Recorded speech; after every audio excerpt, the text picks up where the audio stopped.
will come to order. Two announcements. For Commissioner Gerald Egger, pick up wallet at help desk on the right side. For your wallet, Commissioner Egger, pick up your wallet at the help desk on the right side. I've been making references about footballs being tossed here and there from number 9 to clerk to me to back to clerk, and so thank you, Sacramento Presbytery.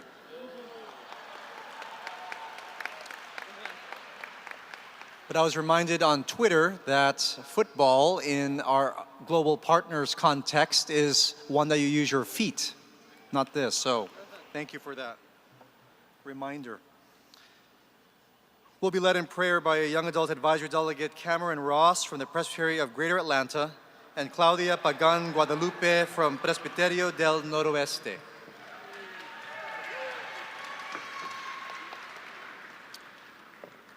Do you not know? Have you not heard? The Lord is the everlasting God, the creators of the ends of the earth. Those who hope in the Lord will renew their strength. They will soar on wings like eagles. They will run and not grow weary. They will knock and not be faint. Let us find hope in the promises contained in our baptisms, for God is making us new. I invite you to turn to each other in small groups for a few minutes for prayer.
Go ahead.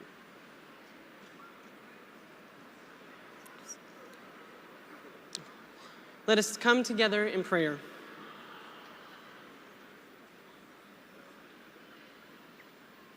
Oremos. Señor de infinita misericordia, Dios amoroso y Dios de infinito amor, be gracious to us and hear our prayer, O Lord. Let the light of our face shine on us. We open ourselves and come to you with everything that we are. God, we pray that you do not allow ourselves to become fatigued in our time of struggle and confusion. Father, I ask you to spill out wisdom, tolerance, and above all, give us the capacity to reflect your love in all of our decisions and in our relationships. Let us open our wings and take a leap of faith out into the openness of our minds, for you have promised us that you are with us and you will not let us go out in fear. Open our ears, eyes, and hearts to hear you. Help guide our thoughts according to your perfect will. God, remind us that you called us by name and that we are in your hands. Te amamos, oh Dios, gracias. In the name of Jesus Christ, amen. Amen. Thank you.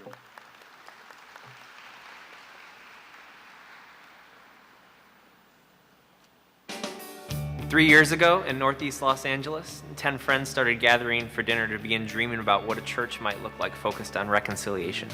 We had come to understand that an unusually high percentage of people in our neighborhood had become disenfranchised with the church, and we felt a strong call to come alongside them to become agents of reconciliation. By the fall, we began meeting as Northland Village Church, and we dedicated ourselves to meeting the needs of our neighborhood. One of the things I love about NBC is that they're so involved in the community. If they're not involved in each of the events that go on, they're running the events. And so they're part of what makes this community thrive. As the co-chair of the neighborhood council here in Atwater Village, a huge part of our job is always looking for volunteers, searching out volunteers. And when Nick and Northland Village Church came to Atwater Village, it was like this army of volunteers. These energetic, amazing people showed up. And no matter what we asked them to do, Nick always said, "You got it." Today we hold worship services in a local elementary school auditorium, not for convenience sake, but because it helps us better integrate with the neighborhood. We love to host community events such as the Art Walk, our Brewfest series, and our Simplicity Sale. The folks in the church have jumped into our community in ways that I didn't realize that they would be willing to do. They come every single day and tutor our kids in the classroom. The relationship that they have with our students and our school has been absolutely wonderful to see.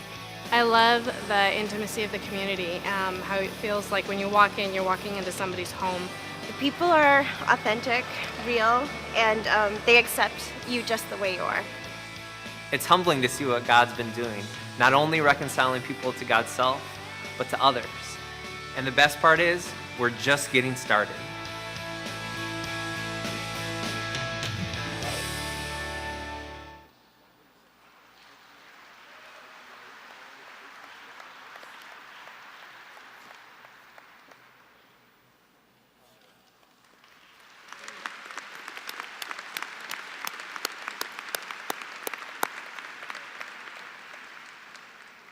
Blessings to you, Pastor Nick Warnes. Moderator recognizes number 9. Pastor Warnes, if you'd like to briefly address the assembly, you don't have to, but if you'd like to say a brief word. Thank you, Mr. Moderator. I'm here with Ruling Elder Adam Steverson, Ruling Elder Carol Casperson, who are both key to starting this. And my name is Nick Warnes. I'm a commissioned ruling elder in the San Fernando Presbytery. Thanks to the San Fernando Presbytery, thanks to the GA Mission Council, thanks to Glendale Presbyterian Church, and special thanks to Ken Baker, Craig Williams, and Craig Hall for coaching us along the way. Thank you and welcome and God bless. Thank you. Nick Warnes will be happy to meet with you, anyone who would like to speak with him. Is that question at number 3 related to the business or the schedule, that is, of the assembly? Business, Mr. Moderator. Okay. The moderator recognizes Commissioner Eustacia Marshall, moderator of the Committee on Bills and Overtures.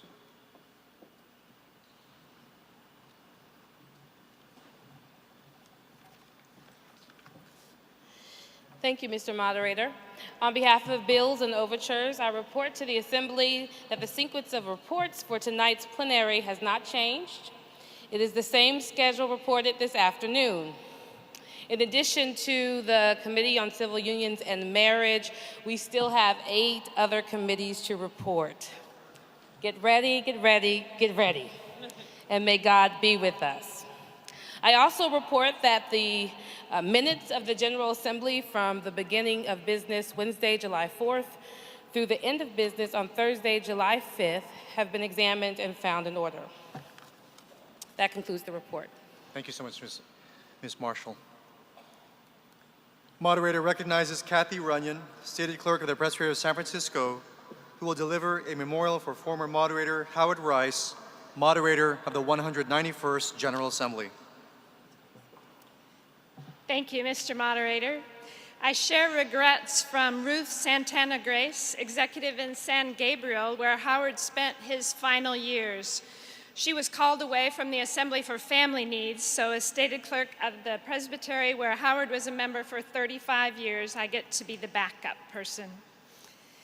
The Reverend Dr. Howard Leland Rice, Jr. was a person of passion and compassion, a prophetic and prayerful pastor. A Wisconsin native and a graduate of Carroll College, Howard attended McCormick Theological Seminary and found a passion for urban ministry. In 1956, he was ordained by Winnebago Presbytery and called first to serve in Minneapolis, then shortly recalled to Chicago, a city he loved. There he served in 3 small, struggling congregations and successfully merged them into one multiracial, bilingual congregation. And with that work, established his understanding of ministry as to and for all of God's people. In 1968, Howard was called to San Francisco Theological Seminary as professor of ministry, and in 1981, he added responsibility as chaplain of the seminary. He remained there at SFTS until retirement in 1997, just shy of 30 years. Howard made this move west not because he had lost his love for the life of congregations, but because of declining health and loss of physical energy. He was told he had multiple sclerosis. That diagnosis was later, much later, 30-some years, corrected to spinal cord damage. Howard spent the rest of his life in ministry on crutches and then in a wheelchair, but his physical condition did not dampen his spirit, his feistiness, or his zest for service in the church. Howard said of himself that he was something of a bulldog. Sister Elizabeth Liebert, the dean at SFTS, said in his eulogy that, quote, Howard had a huge heart for people, for ministry, and for the church that he served so long and well. Always standing with the underdog, he was persistent to the point of stubbornness in defending them, unquote. While at SFTS, Howard taught Presbyterian history and polity, and he instilled in his students a genuine love for how polity is a living out of our faith. Howard taught polity as a tool to aid in God's work, that church bodies may really live as Christ's body. Howard was elected as moderator of the General Assembly, 191st GA of the United Presbyterian Church, in 1979. We were moving toward reunion of the UPCUSA and the PCUS, and it was fitting for Howard to serve as an agent of reconciliation. One mark of his year as moderator was the growing awareness of accessibility, or lack thereof, in our church facilities. And on his tours as moderator, when Howard came to visit in his wheelchair, churches had to retrofit to be able to welcome him. It was apt that he forced us to face the ways we keep some people out of our communities. In the early 70s, Howard's emphasis in ministry had turned to recognition of the need to feed both mind and soul. He began a series of spiritual retreats for pastors in the San Francisco Bay Area, and for the next 20-plus years, he helped Presbyterians and other Protestants discover, rediscover spirituality in the Reformed tradition, and he assisted as SFTS developed a pioneering program in Christian spirituality. Another mark of his year as moderator was Howard's organization of spiritual retreats in 3 parts of the country and his urging each presbytery to send a delegate. Howard's publications included Reformed Spirituality, an Introduction for Believers, The Pastor as Spiritual Guide, and several other texts exploring prayer, worship, Presbyterian history in the Western U.S., and a study of our ordination questions. Over the years, Howard was recognized and honored in many ways as a recipient of the McCormick Distinguished Alumnus Award and with honorary doctorates from Carroll College and Whitworth College in Spokane. Upon retirement in 1997, Howard was named Professor of Ministry Emeritus by SFTS, and he was paid tribute in the U.S. Congress for his work as a scholarly and spiritual teacher. Even after retirement, Howard remained in service to the church, serving as interim president of Cook College and Theological School in Tempe, Arizona. In his final years, Howard grieved mightily the 2004 death from a brain tumor of his oldest daughter, Wendy, who was also a minister of the PCUSA. Howard is survived by his wife, Nancy, their second daughter, Amanda, and both daughters' children. He is also survived by generations of students. Again, from Liebert's eulogy for Howard, quote, "He is beloved by hundreds of students, pastors, and church folks whose hopes and struggles he held dear. We mourn the loss of mentor, colleague, spiritual advisor, and consummate pastor," unquote. Let us thank God for the life and ministry of Dr. Howard Rice. Thank you, Amen. Mr. Moderator. Thank you, Ms. Runyon. We do give thanks to God for the life and witness of former moderator Howard Rice. Moderator recognizes Commissioner Amy Moiso, moderator of the Committee on Civil Union and Marriage Issues, to finish that committee's report. Mr. Moderator, believe it or not, we are now to our second item of business. And this piece of new business may be found under 13NB or at the bottom of page 2 of our written report. On behalf of the committee, I move item 13NB and would speak to the motion. Please do so, Ms. Moiso. As previously mentioned, Committee 13 spent significant time discussing how to engage the whole church in conversation around the multiple issues related to Christian marriage, civil law, worship, theology, and the sacraments, and the role of marriage and civil unions in the larger society. The motion before you calls for a 2-year season of study, discernment, and discussion within presbyteries and sessions, and instructs the Office of Theology and Worship to provide suitable materials for both the content and process to facilitate such discussion. I would also add that in reviewing this new business, it differs in both content and process from the previous request for study. Thank you, Ms. Moiso. Item 13NB is properly before the body. There are paddles for motions. Microphone number 1. Thank you, Mr. Moderator, President. Joel Alick again, Reeling Elder, Charlotte Presbytery. I think the moderator just made my motion for me, but I would like to move that we answer item 1304 with item 13, new business, or NB, and that this action answer all the other items in this committee's report. And if so allowed, I'd like to speak to that, please. Is there a second? It's been moved and seconded. Please proceed, Mr. Alick. Thank you, Mr. Moderator.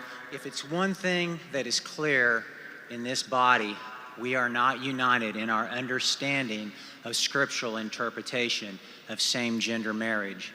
This motion clearly allows for a time to conduct that study.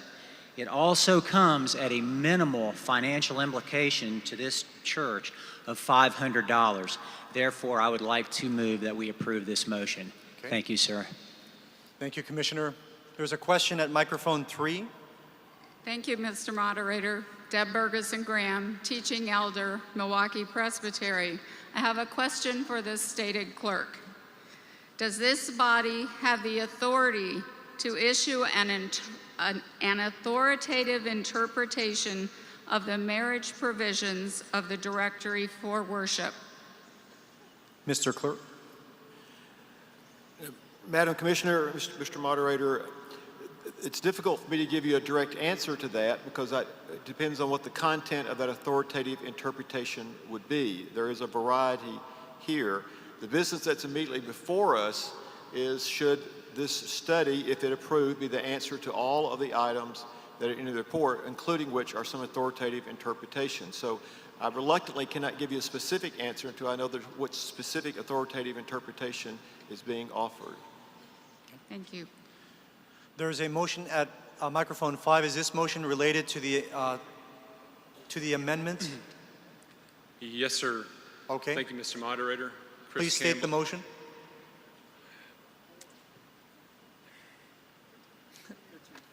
I would like to remove item 1305 from the items being answered to by this motion. Let me suggest that we first dispense with this business, and then we'll take up yours. Okay. Question on microphone 7. The motion, Bill Dabney, Twin Cities area, the motion that was up on the board from the moderator of the committee had cited a set of 13 dashes that this would answer. Joel Ellick's motion is to answer everything. Does that mean that his is a substitute motion to the motion made by Ms. Moiso? It's an amendment, not an amendment in the form of substitute. It's a simple amendment. Okay, but it is an amendment to the motion. It is an amendment. Okay. There's a motion, is a motion at number 8 related to this amendment that's on the floor? Nope, okay. Question on microphone 4. David Moon Wainwright, Redwoods Presbytery, teaching elder commissioner.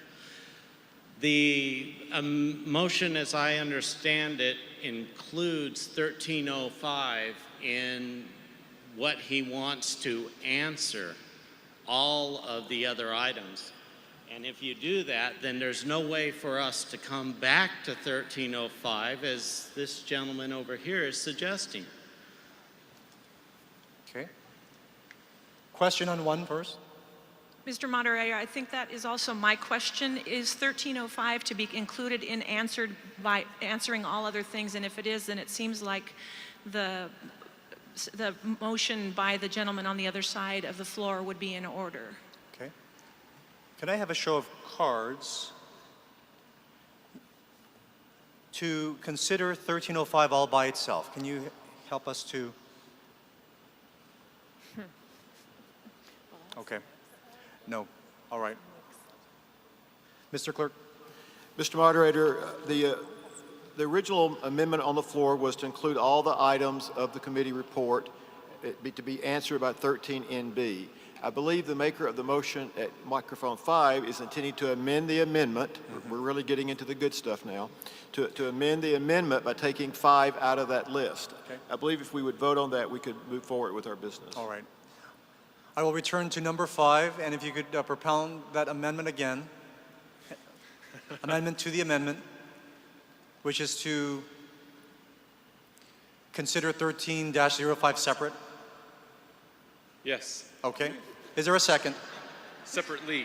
All right, that's an amendment to the amendment. We are in discussion to that, on that amendment, which is to consider 13-05 separately. We're not voting on 13-05, we're voting on whether to consider it separately. Is there a discussion on that amendment to the amendment? Microphone number 4. Are you seeking recognition to speak in favor of that amendment to the amendment? Yes, sir. Please proceed. Mr. Moderator, David Moon Wainwright, Redwoods Presbytery, teaching elder commissioner. There are many pastors here in this assembly who, like someone on July 4th, found out that there is a cost at living in the uncertainty that exists in our denomination today. We are simply asking that we have the chance to address this on the floor tonight, yes or no. Please let us have this discussion. Please. Thank you, Commissioner. Microphone number 7, in opposition to the amendment to the amendment. Thank you. Ben Graves, Eastminster Presbytery. We've just gone through a 4-hour discussion, and we've made a decision. I don't think that 1305 needs to be discussed all over again. It's the same issue. Thank you. Thank you, Commissioner. There's a question at microphone 8. Is that question related to the amendment to the amendment? Yes, sir. Excuse me. Yeah, Bruce Cameron from Cascades again, teaching elder. Yeah, it's directly related. Okay. Some of us are a little confused right now because the committee's recommendation on that originally on 1305 was that that be disapproved. Now, if a guy wanted to, if the body wanted to approve that, would that mean we would have to first vote against the recommended disapproval, or help me out on that? So the main motion, Commissioner and Assembly, was the committee's recommendation 13NB, right? 13NB was that main motion. There was then an amendment which was to answer item 1304 and all other with 13NB. Right. And then there was an amendment to that to say, okay, all of that except 1305. Right, And and that's what's the under pending business. consideration right now. And that's a pending business right now, whether to extract 1305. Okay, thank you. All right. I'm going to take one more red and green, but before I do that, there's a question at microphone 1. Is this directly related to the amendment to the amendment? Yes. Microphone 1. Stephanie Knott from the Presbytery of Giddings Lovejoy. Prior to what was up on the screen now, it said item 1304 would be answered by 13NB. Correct. I thought we already took care of 1304 before we left for supper. Mr. Stated Clerk. Mr. Clerk. Mr. Moderator, the recommended action by the Assembly was defeated, so there was no action on 1304, and what's being proposed now by the committee is that 1304 be answered by the 13NB. But how can that be when we've already voted on 1304? It's already been answered and addressed. No, what's been defeated is the committee's recommendation. There are more than 2 things you can do with the report besides saying yes and no, and so the committee has recommended that it be answered by the study that's proposed in 13NB. Oh, okay. Thank you for the clarification. Okay. Thank you, Commissioner. I'll ask for one more. Is that motion at microphone 8 directly related to this amendment to the amendment? It's another amendment. Okay. Question at microphone 4. Is this question related to the amendment? Is it a point of information or a procedural question? Clarification. Yes, please. David Worth, Teaching Elder Commissioner, Pacific Presbytery. Earlier, the clerk was asked about particular AIs. We now have a specific. Could we have a ruling on it since this is a specific AI? Mr. Moderator, the actual vote on this AI is not yet before the Assembly. All that's before the Assembly is, do you wish to pull it out of the list to be answered by the action on 13NB? Yes. When we go through this process, hopefully soon, then when 1305 comes back, then that question would be appropriate. So the only question before the body is, do we want to consider 1305 separately? Microphone number 6. Thank you, Mr. Moderator. Cameron Highsmith, Theological Student Advisory Delegate from San Francisco Theological Seminary. We are taught in seminary that our church is reformed and always reforming. This means that we have a solid foundation for our theology and the ability to change that theology.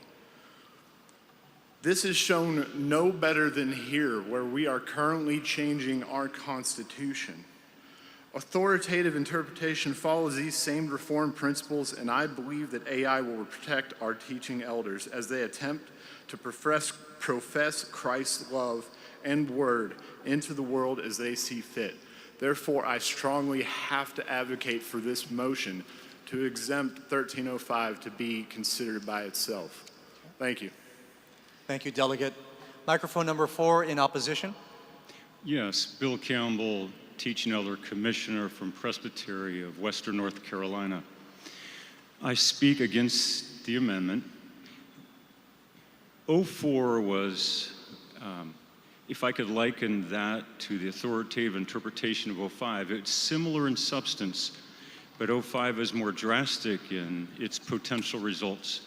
By way of parallel, if we think about our national government, the issue of marriage has not been forced by the government to state votes. In North Carolina, where we voted recently on these issues, it was quite divisive and very difficult for not just communities, but families and churches. But to move beyond that level, and this is something I've seen even gay authors who promote the changing definition of marriage would not advocate, for the federal government to make a decree for everyone to own one standard. That is a good parallel to what an authoritative interpretation would be. Thank you. Thank you, Commissioner. Microphone 1 to propound the question. Ed Norris, still St. Augustine Presbytery, call the question. Is there a second? All in favor? Advisory delegates, all those in favor of calling the question say yes. All those opposed say no. Any abstentions? Thank you, advisory delegates. Commissioners, you've been advised. The question is, will the Assembly call the previous question on the amendment to the amendment? Commissioners, all those in favor say yes. Yes. All those opposed say no. Any abstentions? The motion is agreed to. The question is called. The question is, will the Assembly adopt the amendment to the amendment, which is to delete 1305 from the items to be answered, to consider 1305 separately. That's the question before us. We'll do the keypads. Please turn it on. Advisory delegates, first, please vote when your keypad is active.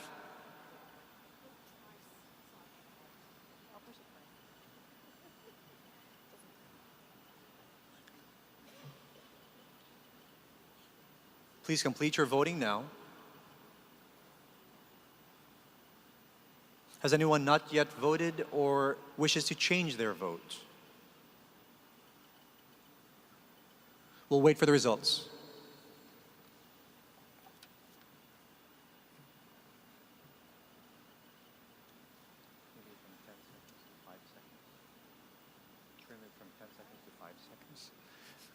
Theological students, 71% yes, 24% no, 5% abstain. Young adults, 58% yes, 38% no, 4% abstain. Ecumenical advisors, 50% yes, 50% no. Missionaries, 50% yes, 50% no. Commissioners, you've been advised. Again, the question is, will the Assembly consider 1305 separately? Please vote when your keypad is active.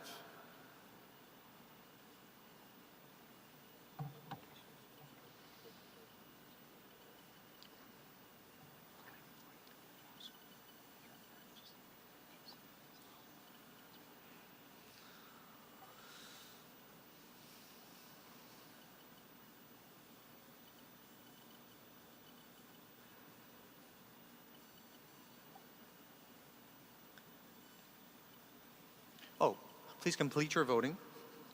Has anyone not yet voted, wishing to change their votes? And there was one out there. All right. We'll wait for that, Commissioner. Okay, you're all set. Anyone here? Okay. We await results.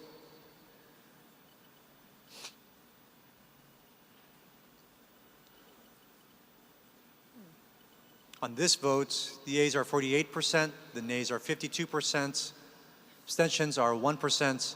The motion is not agreed to.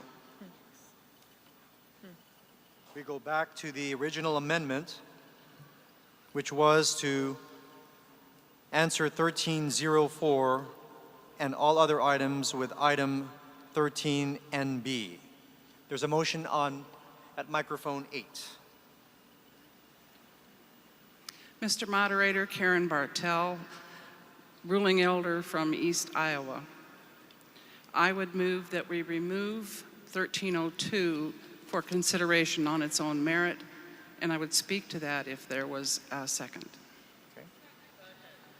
It's been moved and seconded to consider 1302 separately. While we are thrilled with yet another study, it doesn't give us any relief for those people who live in states where same-sex marriage is legal. 2 more years is too long, and 1302 would provide a relief of conscience. Thank you, Commissioner. Are there any persons who wish to speak against the motion? Microphone number 4. Chris Enoch, teaching elder, Redstone Presbytery. I rise to speak against the amendment, simply reminding my fellow presbyters that this decision is one that would not go to the presbyteries for ratification. Kind of taking the power out of the people's hands. I am opposed. Thank you. Thank you, Commissioner. There's a question at microphone 1. Is it related to this amendment to the amendment? It's related to 1305 when we get back to that. No. We're not talking about 1305, ma'am, at this point. Well, the amendment to pull 1305. We've already dealt with that amendment already. All right, I'll take another question at microphone 4. David Worth, teaching elder, Pacific Presbytery. Isn't 1302 a version of 1305, and what we've dealt with before would be applicable? Ms. Moiso? Let me pull out my paper.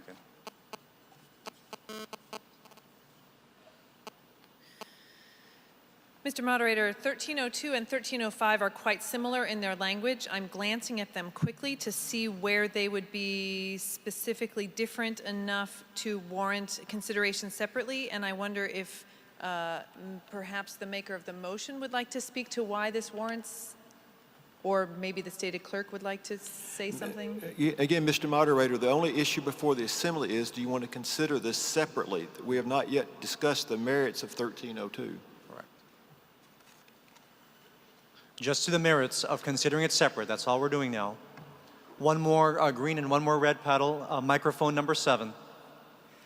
Mr. Moderator, Emily Anderson, teaching elder from East Tennessee. We have had an unpleasant 24 hours of making parliamentary moves to avoid discussion. This is worth our talking about. If we get there and you want to vote it down, fine. But let's at least have the conversation. Okay. Is there anyone who'd like to speak in opposition? Microphone number 3.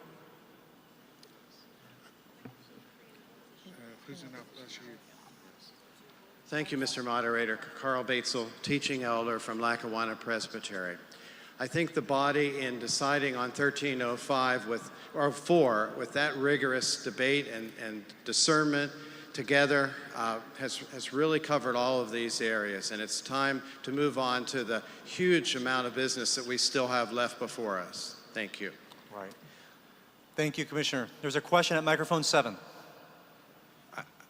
I think the issue with the point of order is, have we already considered an AI and made this motion and turned it down?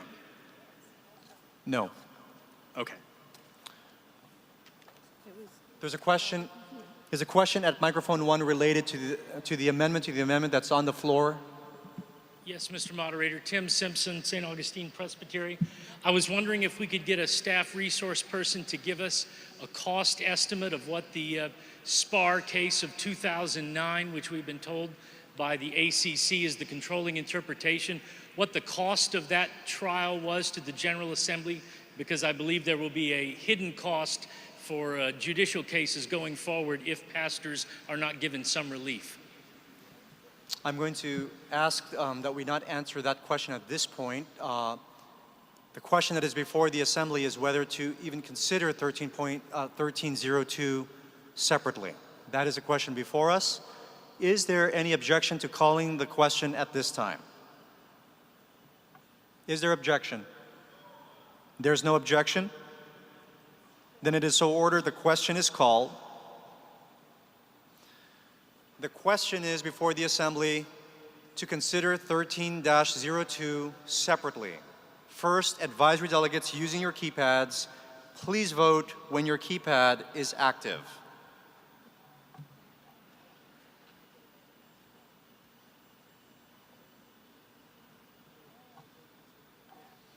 Please complete your voting now. Has anyone not yet voted or wishes to change their vote? Just lift the blue card. We await results.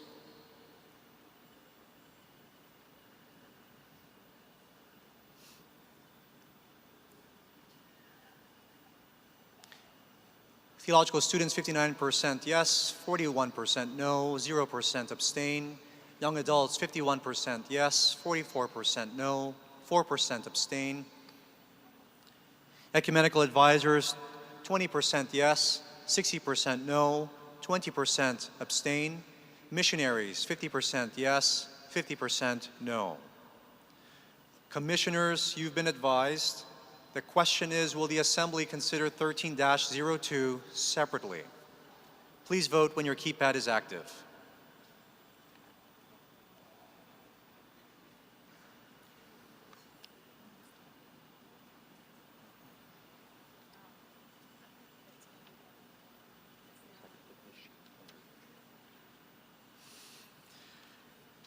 Please complete your voting.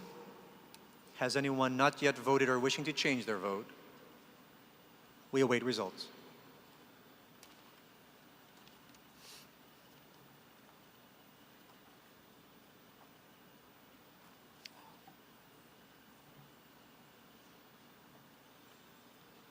On this vote, the yeas are 40%, the nays are 60%, no abstentions. The motion is defeated. We are back to the amendment, which was to answer 1304 and all other items with 13NB.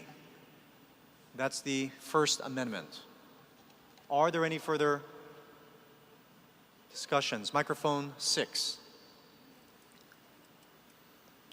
Mr. Moderator, Patrick Nelson, ruling elder and young adult advisory delegate from the Presbytery of Albany. There's been a point made that passing an authoritative interpretation would be improperly deciding the issue of same-gender marriage for the entire church. This is, in fact, the precise opposite of the truth. Passing this authoritative interpretation would be not deciding the issue and returning the authority that was removed by a 9-6 decision of the GA220 back to the sessions, teaching elders, and congregations of the PCUSA where it should be. The current Book of Order language lacks any shall language on the definition of marriage, nor does it specify that marriage between a woman and a man is the only form of valid Christian marriage, because it was written in a time when the debate we have before us today was not even considered. I urge the Assembly to approach this decision with the grace and love of Jesus Christ. Thank you. Thank you, Delegate. Microphone 7 to propound the question. Ben Graves, Eastminster Presbytery, teaching elder. I call the question. Is there a second? It's been moved and seconded to call the question on the amendment that's printed on the screen. Advisory delegates, all those in favor of calling the question say yes. All those opposed say no. Any abstentions? Thank you, advisory delegates. Commissioners, you've been advised on the motion to call the previous question. All those in favor of calling the question, commissioners, say Let's go. Let's go. All those opposed say no. Any abstentions? The ayes have it. The motion is agreed to, and the question is called. The question is, will the Assembly answer 1304 and all other items with 13NB? First, advisory delegates using your keypad, please vote when your keypad is active.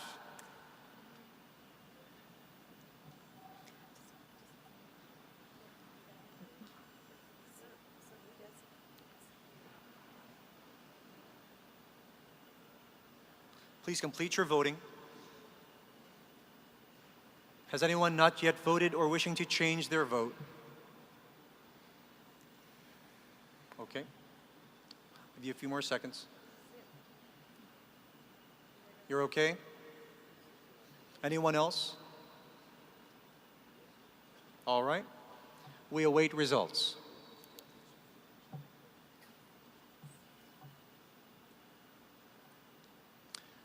Theological students, 37% yes, 63% no, 0% abstain. Young adults, 62% yes, 36% no, 2% abstain. Ecumenical advisors, 60% yes, 20% no, 20% abstain. Missionaries, 67% yes, 17% no, 17% abstain. Commissioners, you've been advised. The question is, will the Assembly answer 1304 and all other items in this committee's report with 13NB? That is the question. Commissioners, please vote when your keypads are active.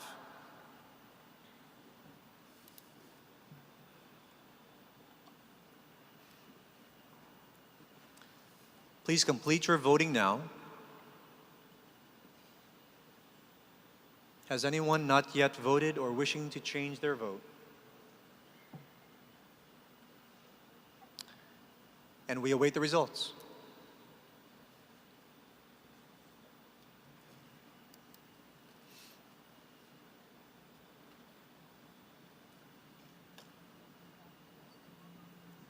On this vote, the yeas are 75%, the nays are 25%, the abstentions are 0%. The amendment is agreed to. Friends, we now go back to the original motion as amended, the committee's recommendation, which is 13NB, with the amendment that we just approved. We now go back to discussion. Microphone 8 to speak in favor. I would like to speak in favor of 13NB. I was on the committee that drafted this, and the reason we think it's important is the last 2 years we have been focused and using all our energy on the ordination question and the new form of government. We need a time of serious study and discernment concerning what Christian marriage is, using all the resources that we can get from the Office of Theology and Worship. The cost is minimal, $500. Therefore, I urge you to vote yes on this resolution and give this divided church a chance to begin to try to resolve this issue. It is timely, it is accountable to GA, it's good stewardship, and it will help people to discern while they're listening to one another in a spirit of reconciliation. Thank you, Commissioner. Before I recognize Commissioner at microphone 4, there is a question at 7 first.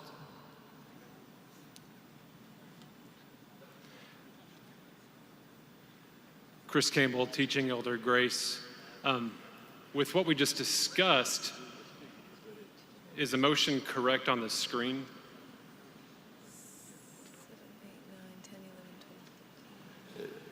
No, Mr. Moderator, there are some overtures missing. It should be every action item of this committee should be in that list. We're missing 5 and 14. Thanks. Yeah, so that will be corrected. Microphone 4. In opposition. Ruth Hamilton, teaching Elder, National Capital Presbytery. I'm going to vote and urge you to vote against this motion as the only act of conscience that I can make tonight as a pastor in the District of Columbia. And I urge all of us across the country as teaching elders and ruling elders in congregations that already do marriages for same-sex couples and who have for years ordained and installed openly gay and lesbian elders and deacons, that we begin to come out of the closet, and if we claim our ecclesiastical disobedience and bring this into the courts, this will change. It cannot just be one Janie Spar, Janet Edwards here and there. We are all here, and let's come out.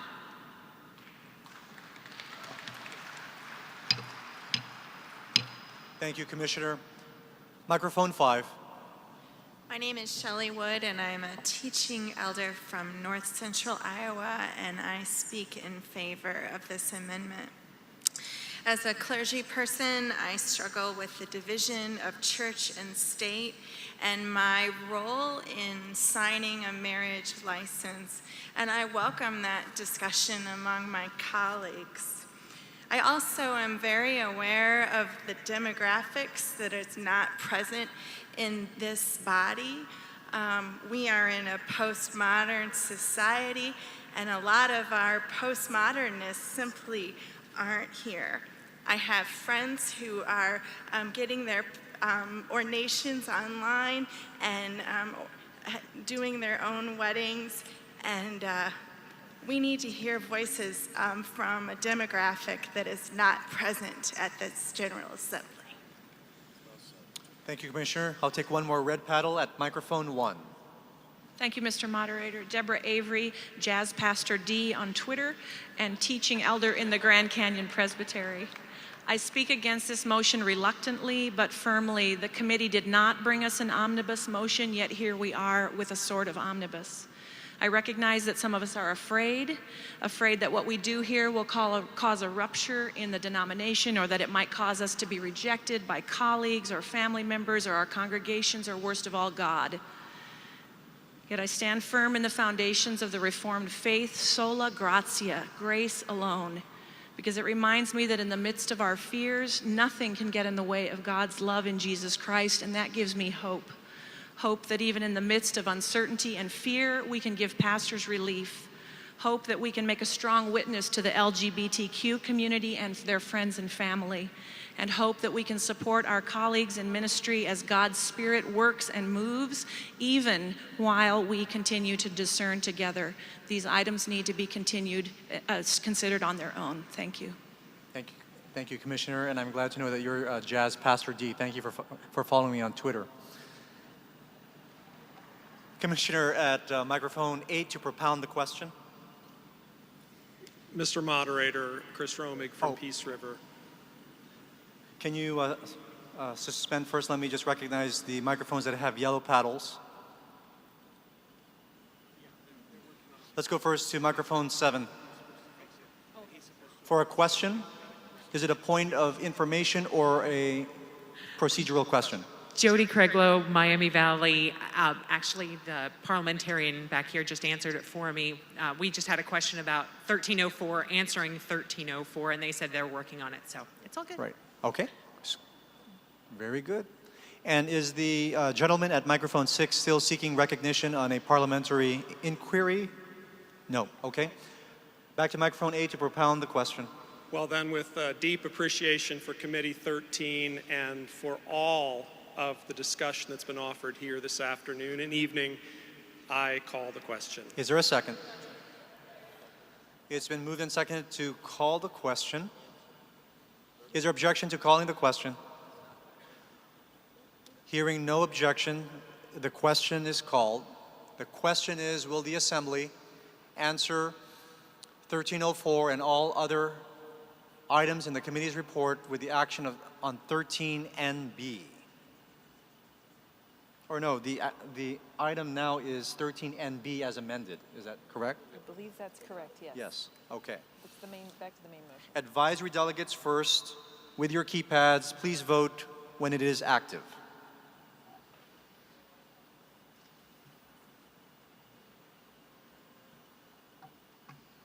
Please complete your voting now.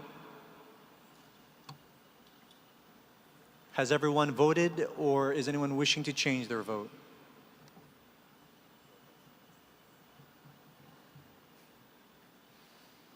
And we await results.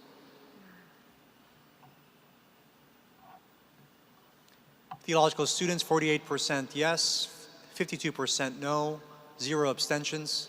Young adults, 56% yes, 40% no, 4% abstain. Ecumenical advisors, 60% yes, 20% no, 20% abstain. Missionaries, 67% yes, 33% no, 0% abstain. Commissioners, you've been advised. The question is, will the Assembly approve Action 13B, which would answer all those items listed on the screen? Please vote when your keypad is active.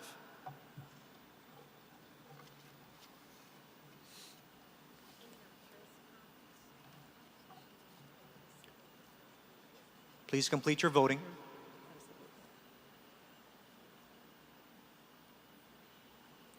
Has anyone not yet voted or wishing to change their vote? Okay, I'll give you time, sir.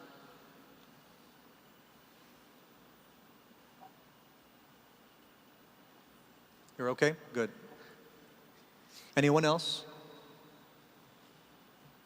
We await results.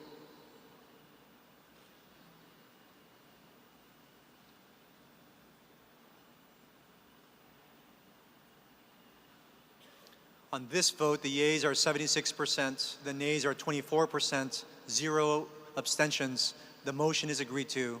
The action is approved. Mr. Moderator, Ms. Moiso. sisters and brothers in Christ, with gratitude for the ability of the Assembly to speak to their division without divisiveness, and for the ministry and witness of each and every wonderful member of Committee 13, the Assembly Committee on Civil Union and Marriage Issues concludes its report. Ms. Moiso, thank you.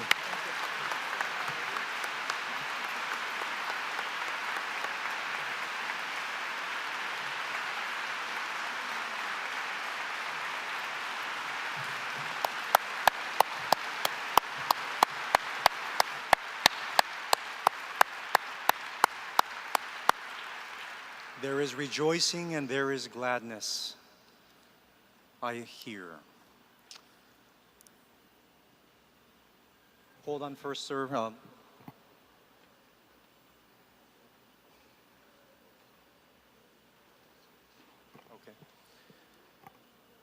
Moderator recognizes microphone number 8. Moderator, Ward Holder, Boston Presbytery teaching elder. We did this motion this morning, but apparently we were out of order. So before we can do it again, the stated clerk has informed me that we need a motion to suspend the rules. Is that correct, Mr. Stated Clerk? Mr. Clerk. Yes, Mr. Moderator, we need a motion to suspend the standing rules for the admission of new business. The standing rules allow new business to come into the Assembly only 2 ways, one through commissioner resolutions and one through work through the committees. In order for the motion that the commissioner wishes to bring forward to come to this Assembly, he would have to first suspend the standing rules, which requires a 2/3 vote, and if that is successful, then he could make his motion. Okay. Do you wish to move the Moderator, I move that we suspend the standing rules. And if that's seconded, I'll briefly mention why. All right. It's been moved and seconded. Can you hold on first? There was a question at number 4. Is that question related to this? No, Mr. Moderator. Nick Fagenbush, Ruling Elder Commissioner, Transylvania Presbytery. I believe this item is incorrectly on the floor. I'm not certain, but I'm asking a question of the chair. I think we just took a vote on a motion for 13NB to answer for all business of 13, and that was approved. However, I do not believe we have taken a vote on 13NB. We have taken the vote. That previous vote was on 13NB. And not on the motion for 13NB to answer. We all took it. Okay. Yep. All right. Back to number 8. It was moved and seconded to suspend the rules. It is a non-debatable motion. We go immediately to the vote to suspend the rules. For what purpose, Mr. Clerk, again? The purpose of suspending the rules is to allow the new business. The motion that was made earlier today before lunch, which seems like a long time ago now, was to ask the Board of Pensions to create a freedom of conscience provision for those who had for the investments that were part of the pension fund that relate to investments of Caterpillar, HP, and Motorola. That was the motion that was made earlier. I was slow in my uptake there and didn't advise you, Mr. Moderator, not to take it. And that's the motion the Commissioner will make if it is agreed by the body to suspend the rules. Okay. And so we are suspending the rules for the purpose of hearing that item to be brought to the floor. It's a non-debatable motion. We go immediately to the vote. Advisory delegates, please vote with your keypads when it is active.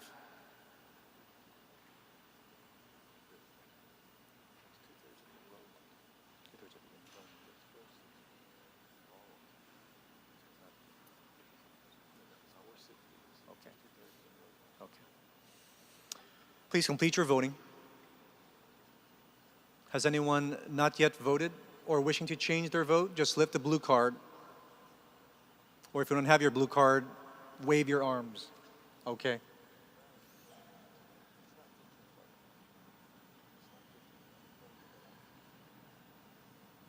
Who needs more time?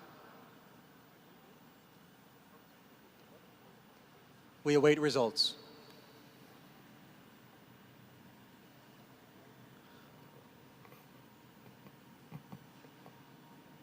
Theological students, 48% yes, 52% no, 0% abstain. Young adults, 34% yes, 62% no, 4% abstain. Ecumenical advisors, 50% yes, 0% no, 50% abstain. Missionaries, 40% yes, 40% no, 20% abstain. There's a question at microphone 7. Is it related to the pending motion? No, sir. Okay. The question is, will the Assembly suspend the standing rules for the purpose of hearing new business, and to advise the Assembly, it requires 2/3 of the enrolled Assembly membership, which the clerk has advised is 460. 460 is the 2/3. Commissioners, please vote when your keypads are active.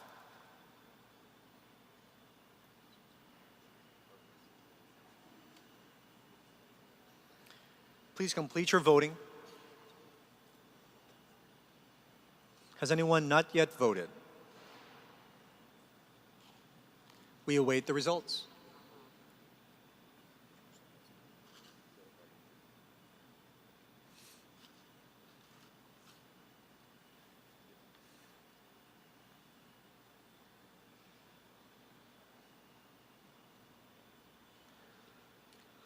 On this vote, the yeas are 180 votes, or 28%. The nays are 71%, or 451 votes.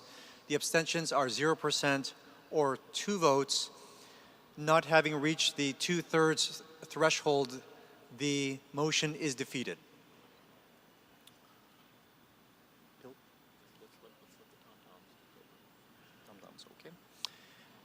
The chair turns over the chair to the vice moderator.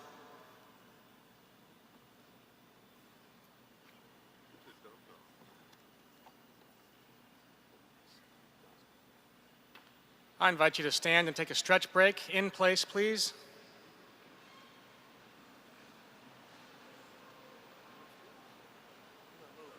Yeah.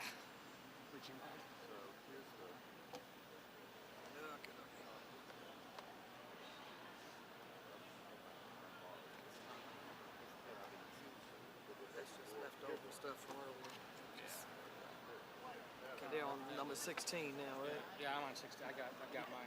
Oh, you got your own? I do. Okay, I'll just stick it up underneath. Thank you. Doing 16.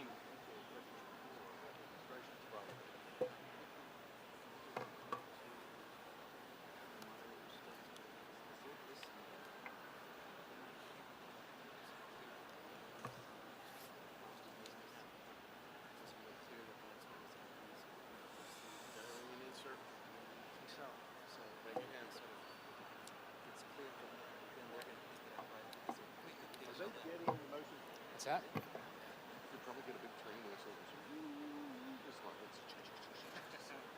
Let's take it home. All right, commissioners.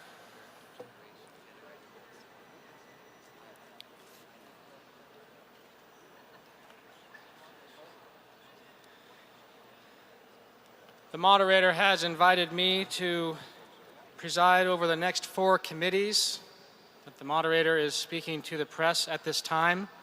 What a nice gift it would be if we were on break because we were finished by the time he got back. Agreed?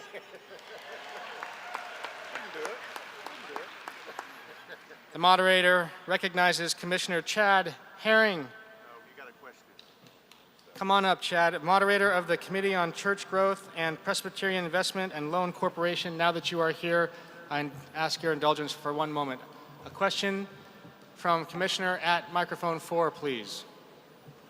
Mr. Moderator, Douglas Key, Teaching Elder Commissioner from Providence Presbytery.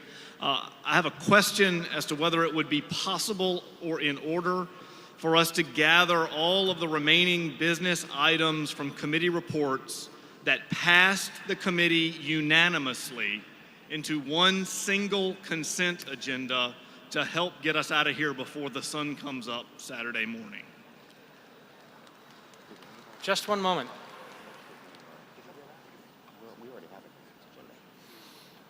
Every remaining.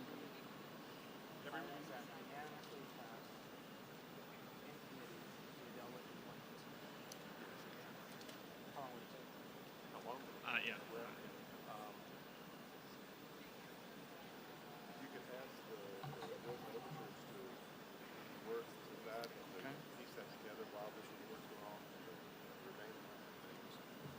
Okay, I'll do one of these. Part A, answer to your question is that is possible. It will take a little bit of work. I want to know the attitude of the Assembly for doing that. Again, what the Commissioner is proposing is that out of all of the remaining committees, I just want to make sure everybody understands. I appreciate your enthusiasm, but all of the recommendations that came out of committee remaining that were unanimously passed would be considered in one consent agenda.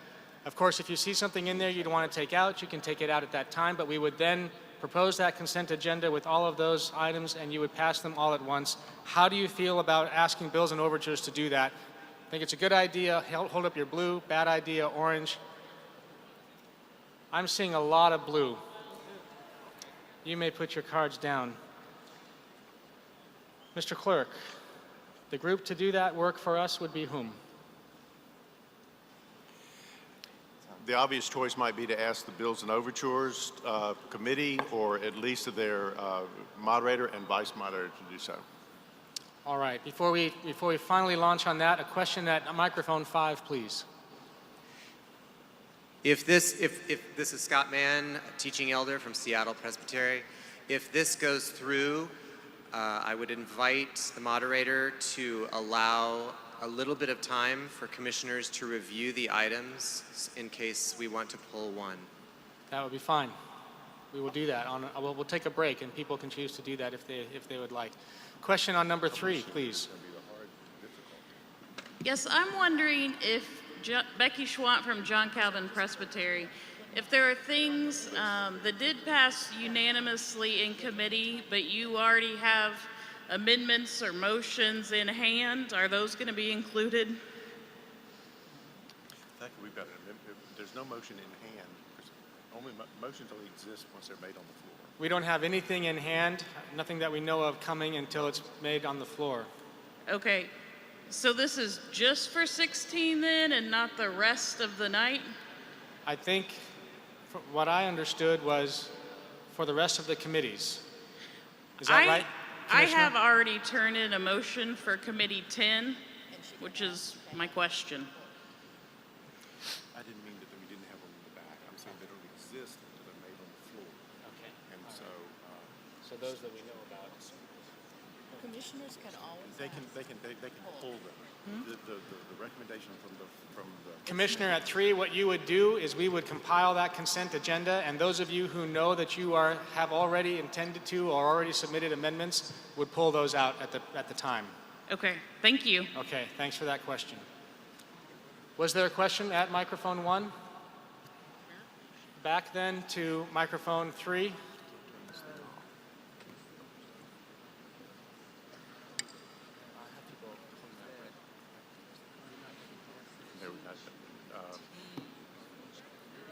There is no question on 3? Yeah, just a suggestion. We're wasting a great amount of time. Why don't we recommend to each committee when they come forward to immediately put in consent agenda for them all those items that were passed in a great majority? How do you feel about that idea? As well as you felt about the first one? Okay, that's what we will do. The moderator directs committees yet to report to find those items that were unanimously passed. Somebody is dancing in the aisles, my charismatic brother. And present those to us as a consent agenda at the beginning of your report.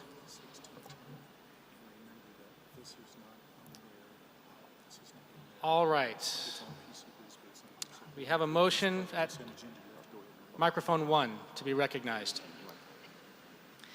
Mr. Moderator, I would like to move to remove an item from the consent agenda for this committee. We have not yet seen the consent agenda. Chad. Thank you, Mr. Moderator. Mr. Moderator, commissioners, and guests of the General Assembly, good evening. I am Teaching Elder Commissioner Chad Herring from Heartland Presbytery, Twitter handle ChadAH, for those now keeping track. I think that's part of the day. Moderator of Committee 16, the Assembly Committee on Church Growth and the Presbyterian Investment and Loan Program, hereafter referred to as PILP. I am joined by Teaching Elder Commissioner Addie Peterson from East Virginia Presbytery, Vice Moderator of the committee. Taking note of where we are on the docket, and in an effort to be as expeditious and prudent as possible, we will try to be concise with our report. Our report is number 16. Please take a moment to locate it in PC Biz or on your floor papers.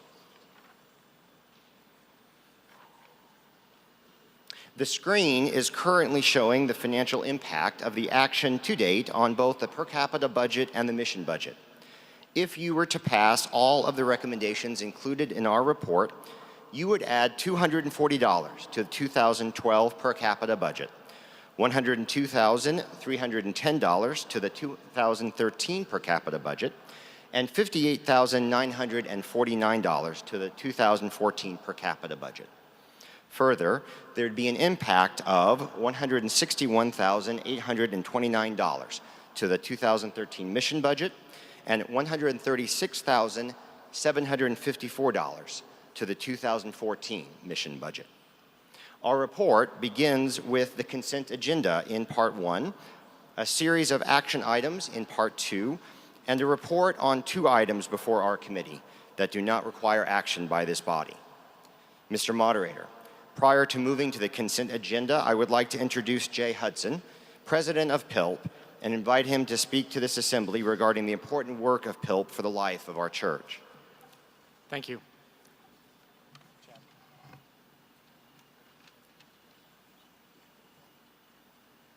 Mr. Moderator, commissioners, and advisory delegates, I have a brief word for you, and it's a word of thanks and also a word of good news. You'll be asking the omnibus motion to re-elect me for another term as the president and CEO of PILP, and I want to thank you for your consideration of that. I also want to tell you that it's one of the best jobs in the Presbyterian Church USA. PILP has an excellent board of directors and staff who are at work rebuilding the church for the 21st century. We came into existence in 1995, and in 2003, our board of directors set a goal of raising $100 million in new investments to be used for church loans. The goal was set that we would do that by December 31st, 2010. 5 weeks later, in February of 2011, we reached $100 million.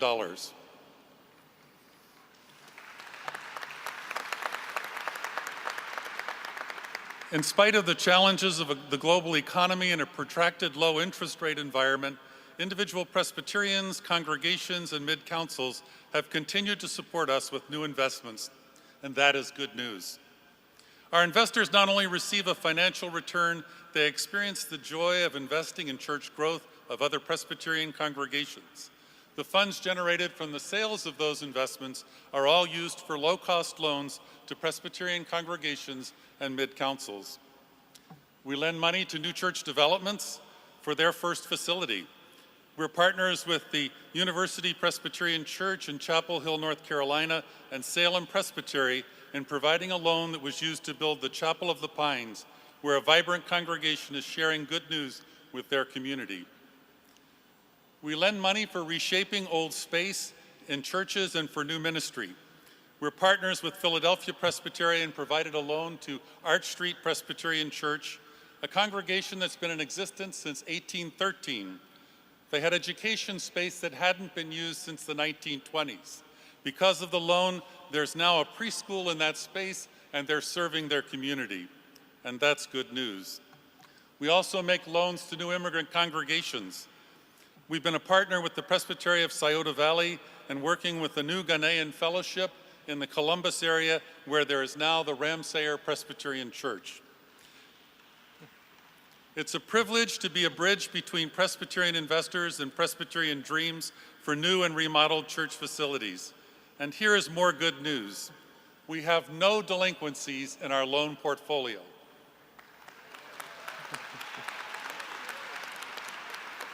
If you happen to be a banker and would like to talk about that, I'll be available after this presentation. I want to thank you for your support and encouragement of our program this week. If you would like to become a part of our ministry, there's an investment packet and a loan application waiting for you, and that would be good news. Thank you.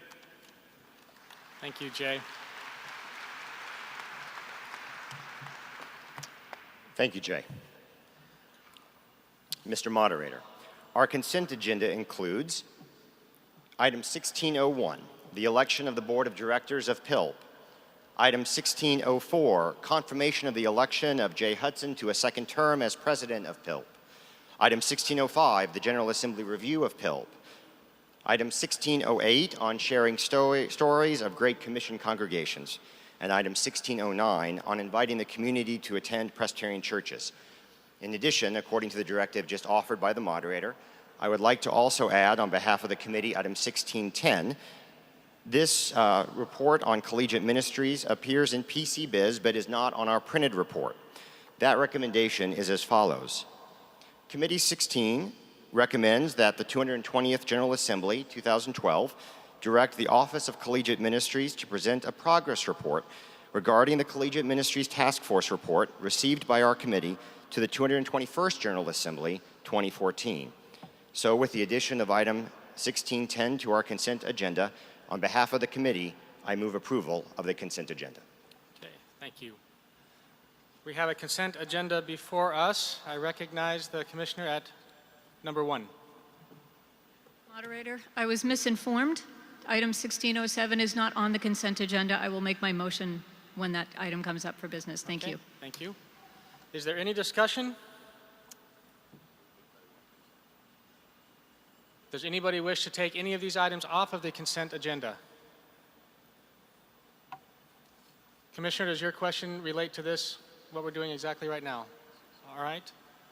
All in favor of approving the consent agenda, say, if you are an advisory delegate, say aye. And if you are opposed, say no. And any abstentions? Commissioners, you have been advised. Technically, if there's no objection, I will call the question. Commissioners, you have been advised the question has been called. All in favor of approving the consent agenda, say aye. Aye. All opposed, say no. The motion carries. Mr. Moderator, I would like to invite Addie Peterson, Vice Moderator of the committee, to present the next items of business on our report. Reverend Peterson.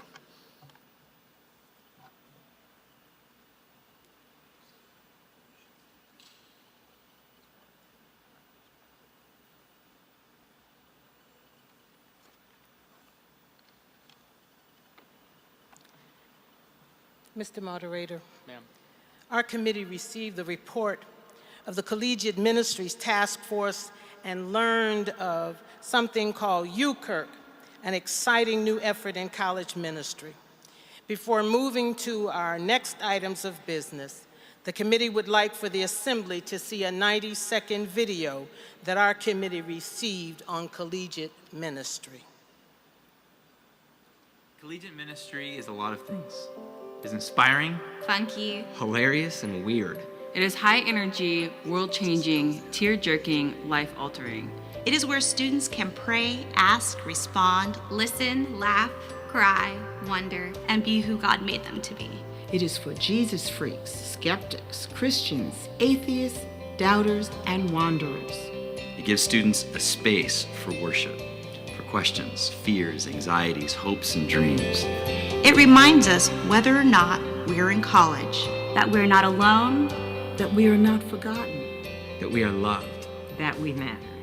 It's where we, Christ's body, are called to be. And so we, the church, will walk alongside students as they seek to understand Jesus. We'll listen to the truth that they tell, which is wild, untamed, risky, and exhilarating, while also teaching and offering them our own understanding of who God is.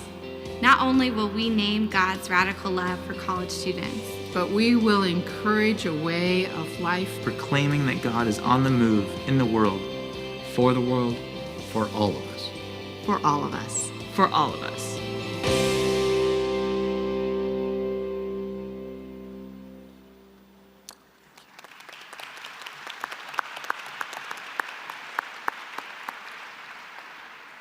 Mr. Moderator, this body has already seen a series of videos on the exciting initiative called 1001 New Worshiping Communities. And so on behalf of the committee, I move approval of item 16-2. 16-2.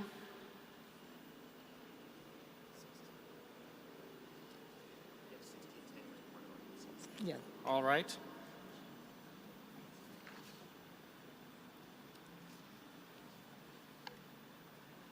Oh, because we just took out 10, didn't we? Yes. Item number 16.2 is before the Assembly. Is there any discussion upon it? A question from number 1. Thank you, Commissioners. Yes, sir. My name is Judy Pickett. I'm with the Presbytery of Giddings, Lovejoy. I really just have a comment. It's my understanding that, and I'm more than far the 1001 communities, but I understand, of course, they will not be paying per capita unless they become a church in those presbyteries. And I want to be sure people were aware of that because we have a couple worshiping communities in our presbytery. And I think we should also encourage in this our churches to promote themselves in their community and their neighborhood and surrounding cities better than we've been doing on everything we're doing in missions and etc. We don't do that, and I think that's why we lose our young people. I think we need to promote that we're Presbyterian in what all that we do. Okay. Thank you for your comment. Any discussion for or against Amendment 16, the item 1602 before you? Is there any objection to calling the question? Hearing none, it is called. Advisory delegates, to approve the recommendation on 1602, please say aye. Opposed, say no. Any abstentions? Commissioners, you have been advised. All in favor of the motion on the floor, say aye. Aye. All opposed, say no. Abstentions? That motion carries. Mr. Moderator, I now invite our committee moderator, Chad Herring, to present the remainder of our report. Thank you.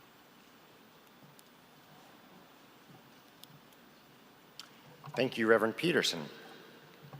Mr. Moderator, the next 3 items of business relate to important efforts which will have the effect of expanding and focusing the church's ministry and mission as we move into the 21st century. First is item 1607. I would note for the body that item 1607 contains 10 recommendations, 3 of which have financial implications.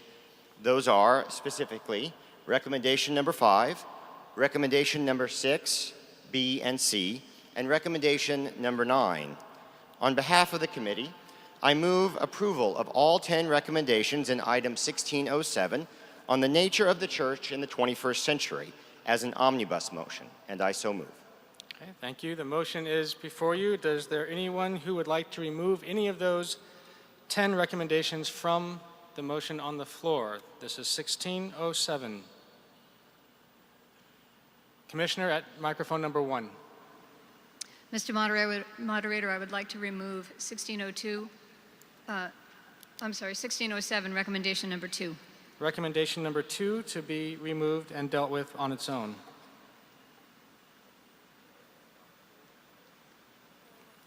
Recognize the commissioner at number 4.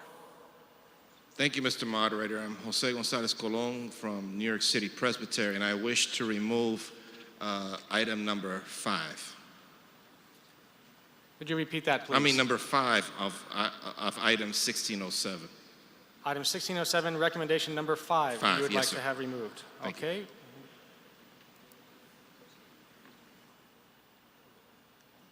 Are there any others? The motion on the floor then is related to item 1607, excluding recommendations number 2 and 5, which have been pulled to be dealt with on their own. Is there any discussion about that? Any objection to calling this question? It is so called. Delegates that are advising us, if you are in favor, please say aye. If you are opposed, say no. And any abstentions? Commissioners, you have been advised. All in favor, say aye. All opposed, say no. 16-7, excluding 2 and 5, carries. We will now look at 16-7, recommendation number 2. Will you please tell us what that is, Chad? Item 1607, recommendation 2, deals with matters pertaining to bivocational ministry. The original recommendation to us was to create a task force that would study that item.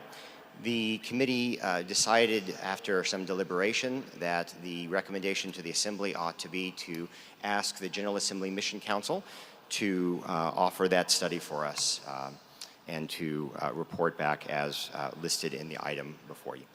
Okay, thank you. Moderator recognizes Commissioner at microphone number 1 for a motion. Thank you, Mr. Moderator. I move the following amendment to 1607, recommendation 2, and if deemed appropriate, I would like to speak to it.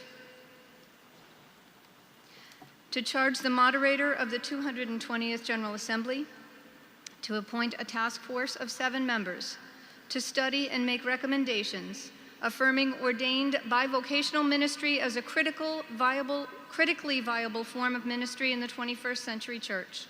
This task force shall be directed to make recommendations regarding vocational development and training, fundraising, support, and interpretation of bivocational ministry within church councils, increasing the utilization of the church leadership connection to connect churches and teaching elders called to bivocational ministry, and addressing issues surrounding the compensation and provision for benefits to support this important form of ministry. The task force should include at least 1 representative from the following entities: the Board of Pensions, the Office of Vocations, the Committee on Theological Education, teaching elders engaged in bivocational ministry, ruling elders commissioned for pastoral ministry. The task force should bring a report with recommendations to the 221st General Assembly in 2014. I move it.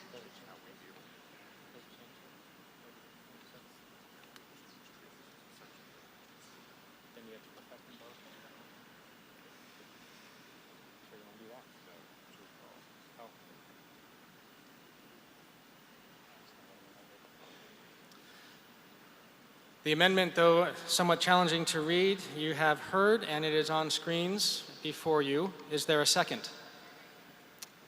The motion has been moved and seconded. I recognize you to tell us more about it. Thank you, Mr. Moderator. We have heard testimony here that currently 44% of our congregations cannot afford full-time called installed pastors, and that number will undoubtedly rise in coming years. I serve one of those congregations as a part-time commissioned ruling elder. This recommendation, as amended, more closely resembles the original recommendation from the Special Committee on the Nature of the Church in the 21st Century, with some adjustments for clarity.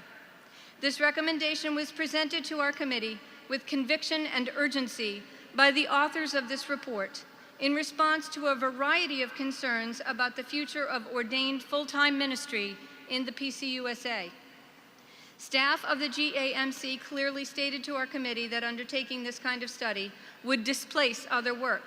And given the number of other assignments that they already have, I am concerned about the level of priority that this critical study would have.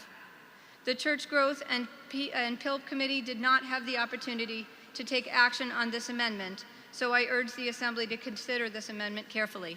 Thank you. Okay, thank you. Is there anyone who wishes to speak against this amendment? Assembly, would you like to, we have a question at microphone number 3, so recognized. Scott Mann, teaching elder, Seattle Presbytery. I just have a question. What we currently are already doing under the General Assembly Mission Council in this area, and how much something like this would add to costs. I believe one of our staff, either Eric up on the platform or someone in the back, could respond. Mr. Moderator, as to the second part of the question, I believe that Financial Services reports that this item would add $21,805. I'm checking to see if that's mission or per capita. I believe that's mission budget over the next 2 years. And to speak to the first item, I'd like to recommend that we hear from Eric Hoy from the General Assembly Mission Council. That's fine.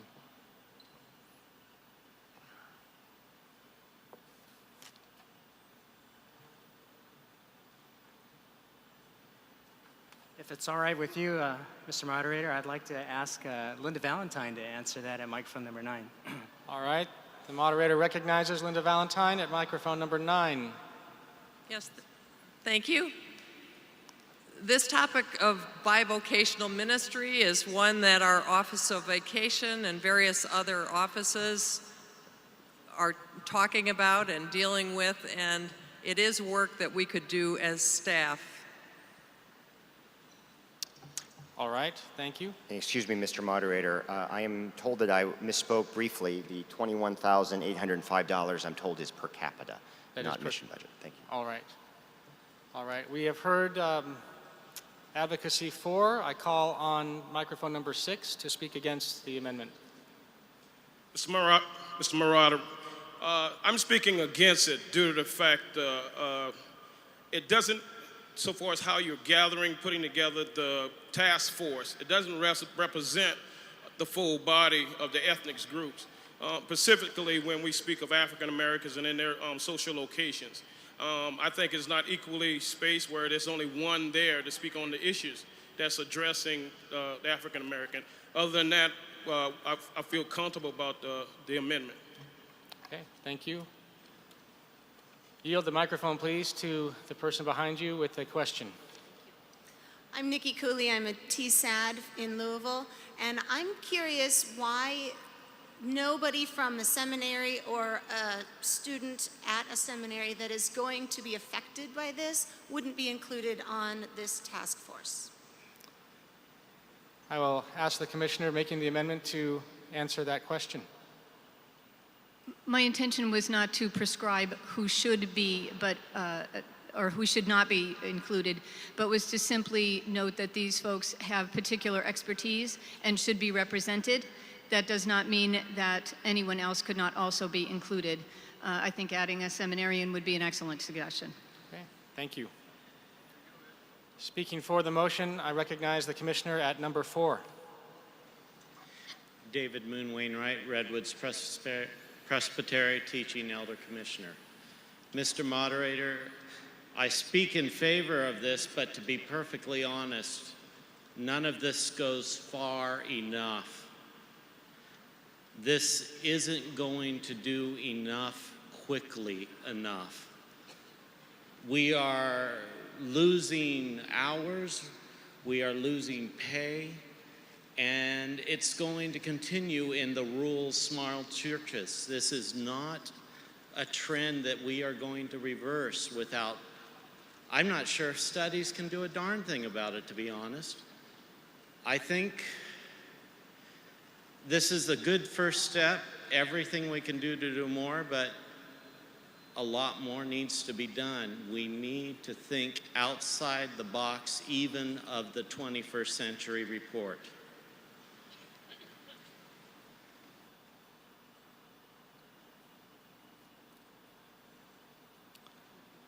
Thank you. Speaking against,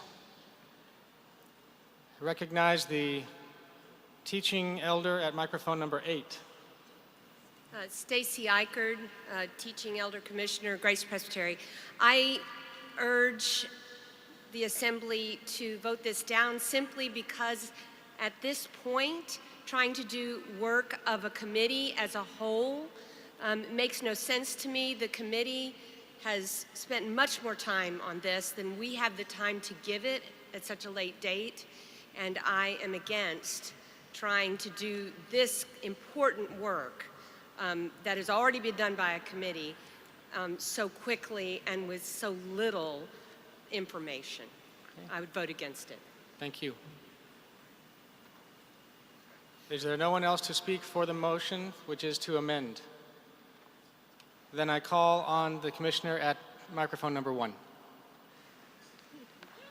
Still Ed Norris, still from St. Augustine Presbytery, and in the spirit of MRA, I call the question. Thank you. I will assume the applause is a second and many times more. Advisory delegates, the motion on the floor is to cease debate, suspend debate. All in favor, if you are an advising delegate, say aye. All opposed, say no. Any abstentions? That carries.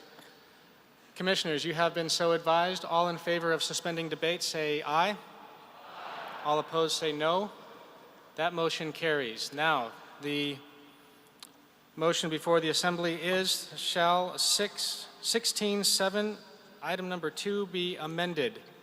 Advisory delegates, please advise us by saying if you agree, yes. Maybe I wasn't clear. It's kind of a convoluted way. If you agree with this and are an advisory delegate, say aye. All opposed, say no. Okay, and any abstentions? Commissioners, you have been so advised. All in favor of the amendment, say aye. All opposed, say no. No. The noes have it. The amendment fails. Now before us, I believe, is 16.7, recommendation number 2, not amended. Are there any more amendments to be offered? Seeing none, is there any objection to, we have a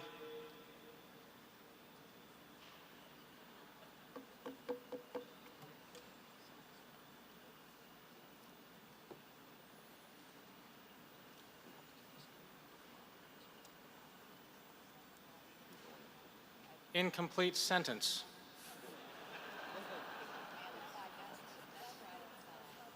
What's that? Oh, he's from 905.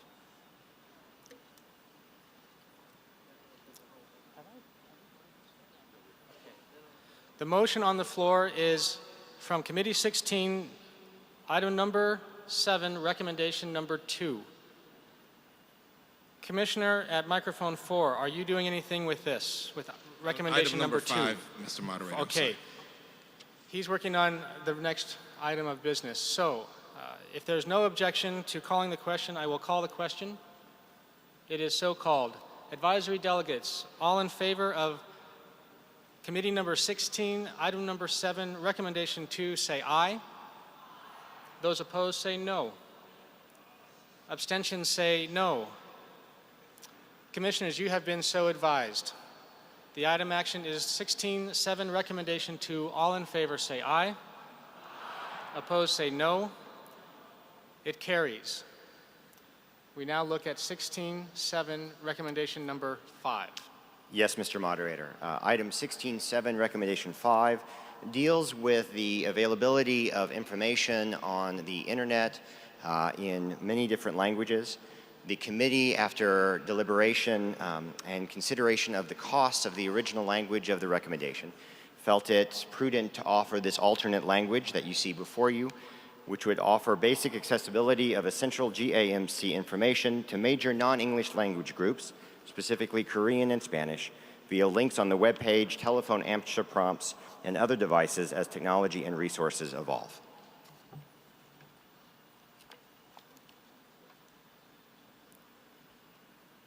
We are now dealing with item 16-07, recommendation number 5. I recognize the Commissioner at microphone 4 for a motion. Yes, Mr. Moderator. Once again, Jose Gonzalez Colon from the Presbytery of New York City. I wish to offer an amendment to strike and insert on item number 5, recommendation number 5, striking out where it says essential GAMC information, and to reinsert the language that was taken off, and it would say to offer all denominational news, policy statements, web information, telephone direction, church statements, and other communications. And if there's a second, I would like to speak to this motion. There is a second. You may speak to the motion. Mr. Moderator, I understand the issue of financial implications in this time of tight budgets, but however, when it comes to pastoring a Spanish-speaking congregation that is in transition, I am mindful of the fact that when I talk about the greater church, very few of this information specifically gets into Spanish. And so we're in the age of Google Translator, and we're in the age of digital technology that can rapidly be translated, not just by paying individuals. I have a feeling that we can find ways to do so. And one more thing, I believe that in our case, having the same information that any church can get, regardless of language, would attest to the inclusivity that we're doing rather than balkanizing information of haves and have-nots. Okay, thank you. We are waiting for this amendment to be posted to our screens. Mr. Moderator, was this language that was originally language that you considered and that your committee struck?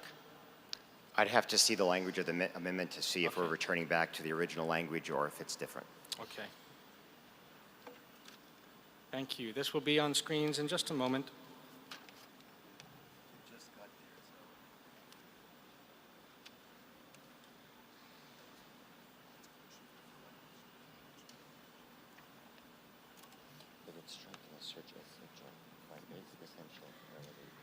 Of all, yeah. Right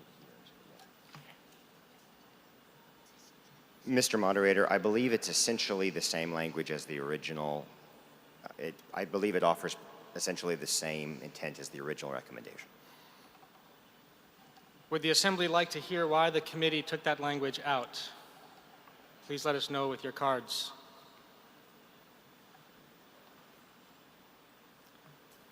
Mr. Moderator, could you tell us about the deliberations on your committee? Sure. Briefly, the committee received information about the financial impact of all 10 recommendations from the Committee for the Church in the 21st Century. This was the item that had by far the largest financial impact. We don't, I believe,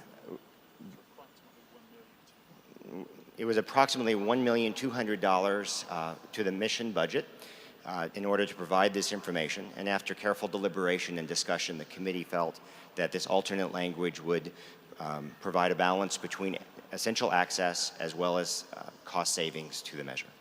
Okay. I recognize the question from number 5. Thank you, Mr. Moderator. My name is Edwin Gonzalez from the Presbytery of San Juan. I'm a teaching elder. I wanted to ask the moderator of the committee, who decides what is essential information to be translated?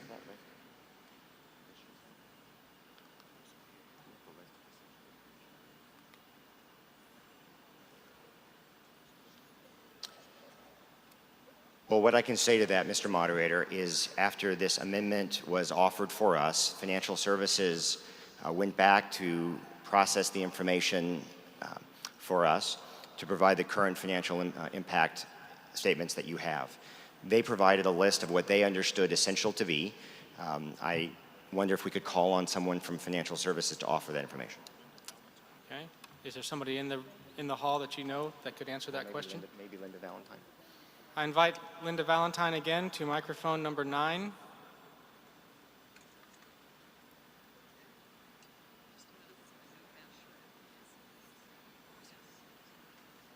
While she's preparing, I recognize the question from number 1. I was just wondering, Jennifer Grantham, Eastern Oklahoma Presbytery. I was just wondering if we could also maybe have someone from CORE speak to this. They have a lot of resources, and so I was just wondering what they thought. From where? CORE, Committee on Representation. Oh, all right. Can you make a recommendation, Mr. Herring, who would be good for that?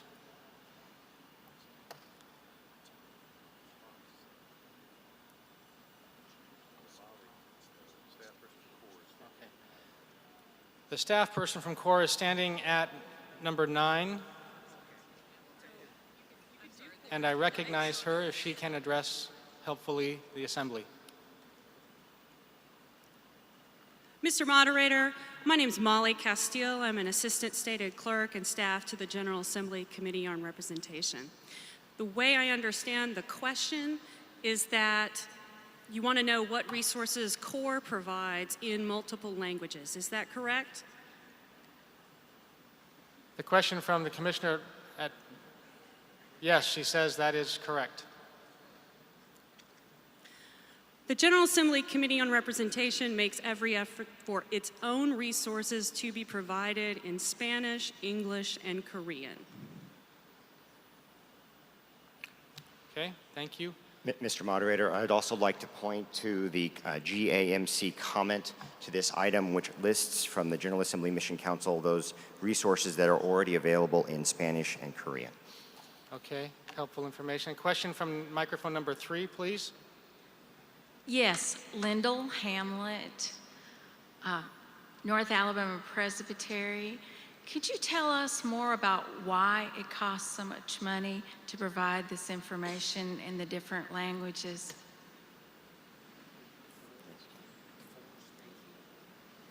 Mr. Moderator, the advice we received from Financial Services was that the cost to translate the website in the languages listed, as well as ongoing support, required the hiring of at least 4 staff individuals and translation services for the existing information.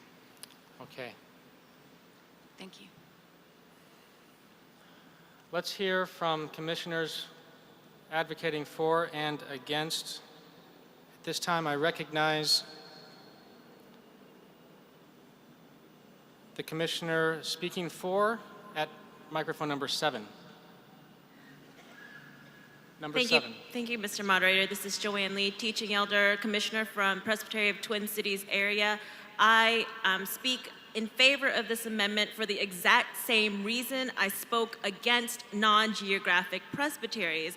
If we are going to say that we are going to be welcoming of people who speak Spanish and Korean, we need to be able to provide all of that information in those languages.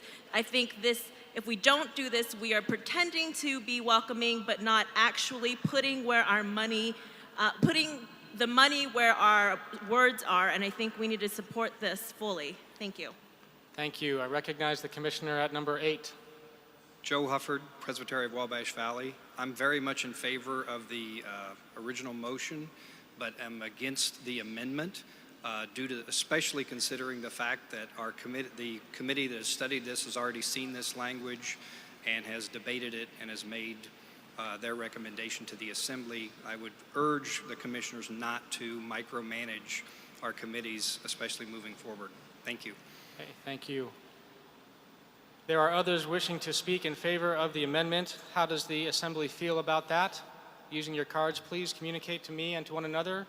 Would you like to hear more advocacy on this amendment? You do not.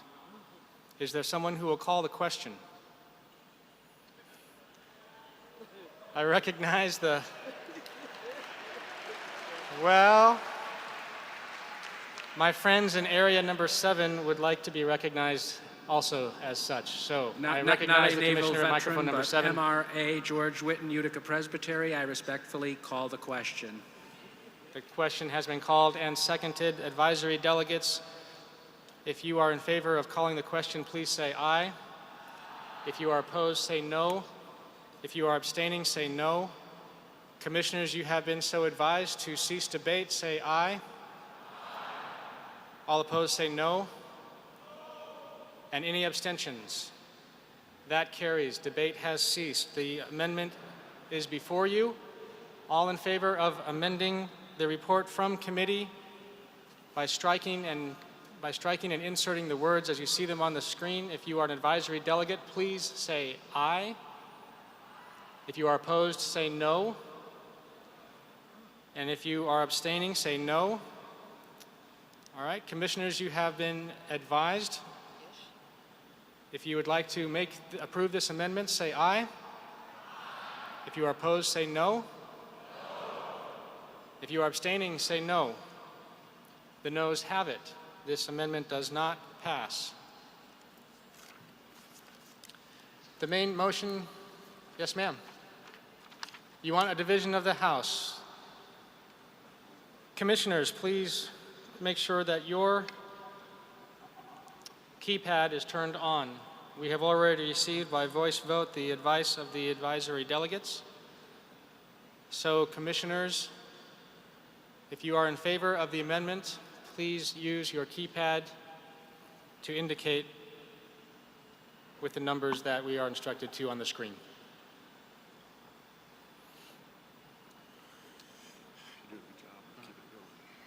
Please continue and conclude your voting at this time. Is there anyone who needs more time? Then we await results.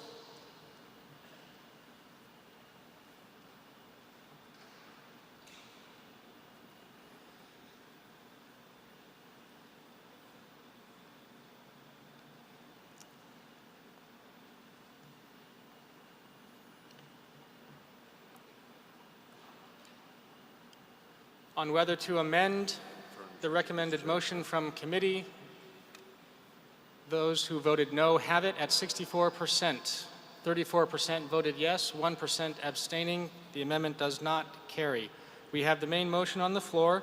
It is number 1607, recommendation 5 from committee. Advisory delegates, if you are in favor of this, please say yes. If you are opposed, say no. And if you are abstaining, say no. Commissioners, you have been so advised. All in favor of item number 1607, recommendation 5, say yes. All opposed, say no. The motion carries. I recognize the Commissioner at microphone number 2 for a question. Thank you, Mr. Moderator. Brant Shields, Young Adult Advisory Delegate from John Calvin Presbytery. I was wanting to ask if I remember correctly that we decided yesterday the Young Adult Advisory Delegates, or excuse me, if the commissioners will be using electronic voting devices, that the Young Adult Advisory Delegates would also be able to advise the group as a whole using electronic voting devices. I'm happy to do that.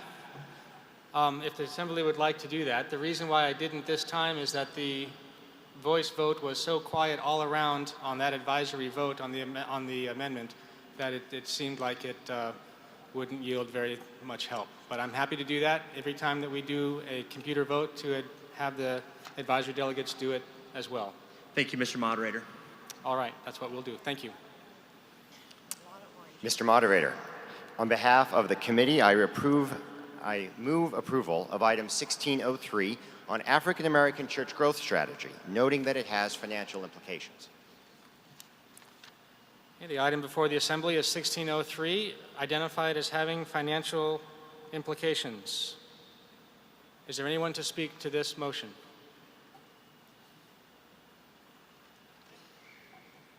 Moderator recognizes the Commissioner at microphone 7.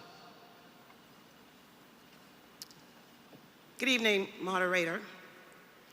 I am Clarissa W. Whaley, Ruling Elder Commissioner.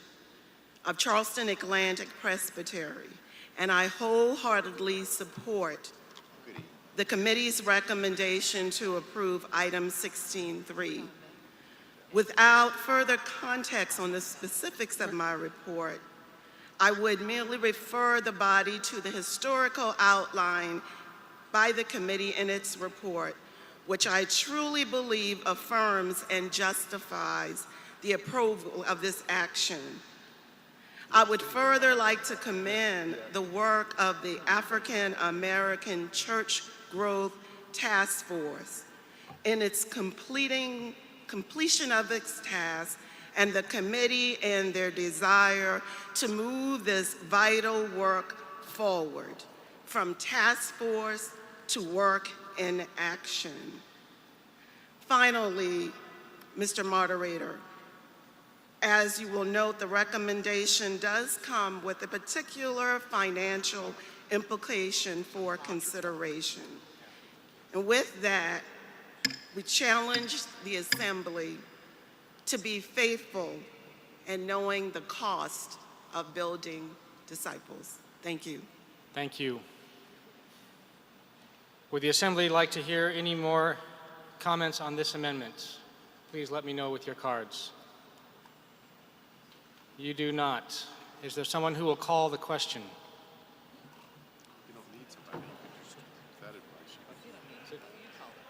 Well, I don't want to get in trouble.